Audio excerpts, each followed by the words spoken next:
Digital মিডিয়াৰ 2 সাংবাদিক আৰু চলচ্চিত্ৰ নিৰ্মাতালৈ বিশেষ সন্মান। গুৱাহাটী প্ৰেছ ক্লাবত আয়োজন গাম্ভীৰ্যপূৰ্ণ অনুষ্ঠানৰ।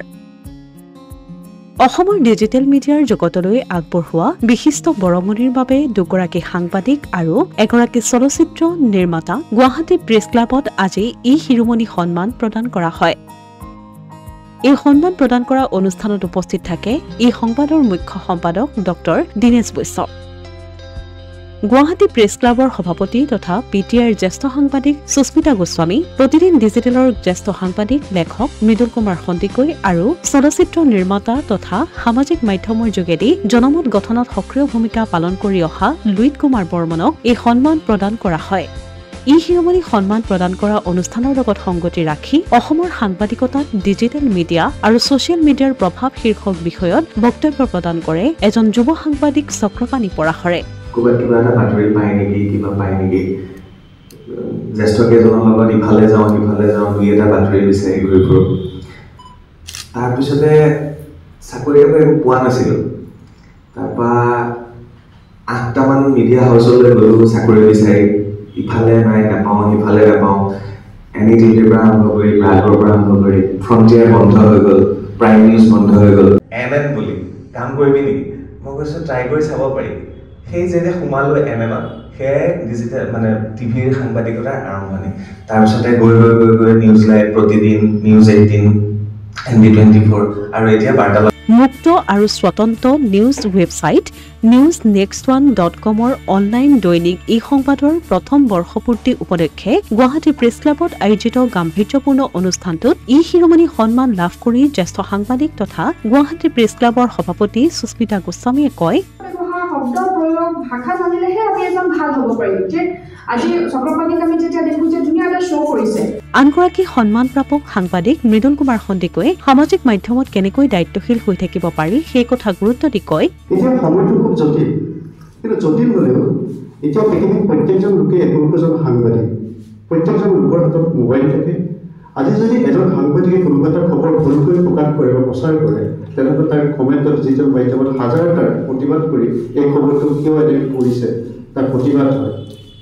আমি মানে আমাৰ দায়িত্বশীল সাংবাদিকসকলে যেতিয়া সাংবাদিকৰ ওপৰত আক্ৰমণ চলে, আমি প্ৰতিবাদ কৰিবৰ কাৰণে ভাষা বিচাৰি নাপাওঁ, প্ৰতিবাদ কৰিবৰ কাৰণে সুযোগ সুবিধা নাপাওঁ, তেতিয়া কিন্তু আমাক সেই ডিজিটেল মাধ্যমতে মানুহবোৰে সোঁৱৰাই দিয়ে যে সাংবাদিকৰ ওপৰত এনে আক্ৰমণ চলিছে, আপোনাৰ সাংবাদিকসকল কিয় নিমাতে আছে।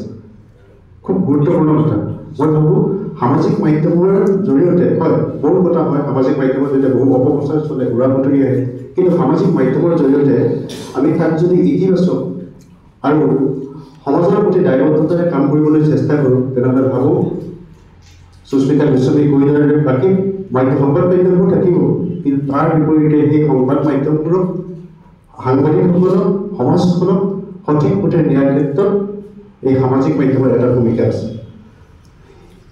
যিখন কাকতৰ কথা কোৱা হৈছে, আজি বৰ্ষপতি হৈছে, মই প্ৰথমে ছাৰক অভিনন্দন জনাম। ছাৰে আজিৰ পৰাই মুখ্য সম্পাদকৰ দায়িত্ব লৈছে। ছাৰৰ দৰে এগৰাকী সচেতন, সমাজ সচেতন, চিন্তাহীন ব্যক্তি এটা দায়িত্ব লোৱাৰ পাছত মই ভাবোঁ এই কাকতখনৰ যি নিৰপেক্ষ সংবাদ পৰিৱেশনৰ দায়বদ্ধতা আৰু বাঢ়িব। মই ধনঞ্জয়ী মাজে মাজে ফোন কৰোঁ, বিশেষ কাৰণত নহয়, এই কাকতখনত পোৱা কিছু খবৰ ওপৰত ভিত্তি কৰি ধনঞ্জয়ী এই খবৰটো খুব ভাল লাগে, যিহেতু সৰু খবৰ এটা, কেতিয়াবা বহুত ডাঙৰ খবৰ এটা আন সংবাদ মাধ্যমত দেখিবলৈ পোৱা নাযায়, কিন্তু সেই কাকতখনে মই সাহসেৰে সেই খবৰটো প্ৰকাশ কৰে। গতিকে আজি এবছৰীয়া হৈছে, কেইবছৰ হৈছে এইটো ডাঙৰ কথা নহয়।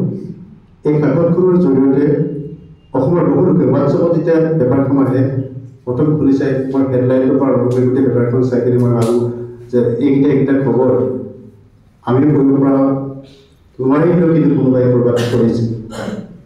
গতিকে আজি ছাৰে সামাজিক মাধ্যমত যি ধৰণে সক্ৰিয় হৈ থাকে, মই ছাৰক আহি প্ৰথমে সুধিছোঁ, ছাৰ আপুনি ৰশ্মি দাসৰ কিবা পোষ্ট এটা শ্বেয়াৰ কৰিছে, শ্বেয়াৰ কৰি এনেদৰে লিখিছে। তেতিয়া ছাৰে কৈছে, মই এই সন্দৰ্ভত ধাৰাবাহিক পোষ্ট কিছুমান লিখিছিলোঁ, আমাৰ উপদেশীয় সূৰ্য দাস ডাঙৰীয়া কিবা এটা সপোন আছিল, তেখেতে কলাক্ষেত্ৰ এখন কৰিব খুজিছিল ধৰ্মতলত হ'লে, মই এই কথাখিনিক লৈ কিনে মই এই পোষ্টটো দিলোঁ, তাত আমি সহযোগ কৰোঁ, তেনেকৈ এটা জনমতৰ সৃষ্টি হয়। ছ'চিয়েল মিডিয়াৰ এক্টিভিষ্ট লুইট কুমাৰ বৰ্মনে সন্মান গ্ৰহণ কৰি কয়, আৰু এইটো সন্মান পোৱাৰ পাছত যাতে বেলেগ মানুহে যদি মুহূৰ্তত আগত ওলাই আহে তেতিয়া মই বেছি সুখী হ'ম। কাৰণ এজন লুইট বৰ্মনে গোটেই চেঞ্জ কৰিব নোৱাৰে, এটা মই আৰম্ভণি কৰি দিছোঁ।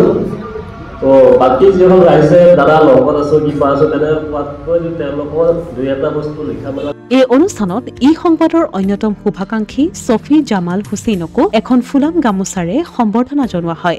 অনুষ্ঠানৰ শেষত ভাষণ প্ৰদান কৰি অনলাইন দৈনিক সংবাদৰ মুখ্য সম্পাদক বিশিষ্ট শিক্ষাবিদ, চিন্তাবিদ, লেখক ডক্টৰ দীনেশ বৈশ্যই অসমৰ সংবাদ মাধ্যমৰ বৰ্তমান স্থিতিক লৈ উদ্বেগ প্ৰকাশ কৰে।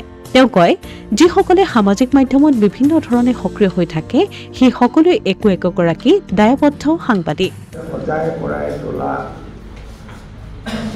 ইয়াৰ বেকগ্ৰাউণ্ডত থকা লোকসকল, কাম কৰি থকা সাংবাদিকসকল বা এৰেঞ্জমেণ্টৰ লগত জড়িত থকা লোকসকল আৰু আজি 3গৰাকী বঁটাপ্ৰাপ্ত, 3টা বেলেগ বেলেগ লাইনত 3গৰাকী বঁটাপ্ৰাপ্ত য়ং পিপল গোস্বামীৰ দেউতাক মোতকৈ মাত্ৰ 2 বছৰ ডাঙৰ, গতিকে তেওঁ মোৰ ছোৱালী হৈছে। বাকী চবেই কৰোঁ। বহুদিন ধৰি মই পৰাশৰৰ ফল' কৰোঁ, মই চাওঁ।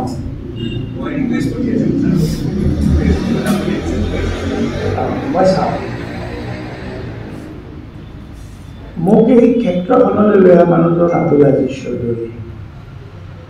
তেওঁ নিজকে নাস্তিক বুলি কয়, মোকো তেওঁ নাস্তিক বুলি ভাবে। মই ভাবোঁ যে মই নাস্তিক চাগে নহয়, কাৰণ যিমানখিনি হ'ব লাগিলে এজন মানুহ নাস্তিক হ'ব পাৰি, মই সিমানখিনি হ'ব পৰা নাই। কিন্তু তেওঁৰ লগত চব কথা পাতোঁ মই এই সম্পৰ্কে। আৰু নেক্সট ওৱান হোটেল হৈ থাকোঁতে আমি প্ৰায় 100টামান ৰেকৰ্ডিং কৰিছোঁ মোৰ স্পীচ। আৰু মই ভাবোঁ যে আমাৰ অসমীয়া মিডিয়াত এই স্পীচকেইটা অত্যন্ত মূল্যৱান। তাতে আধামান চাগে ইউটিউবত গৈছে।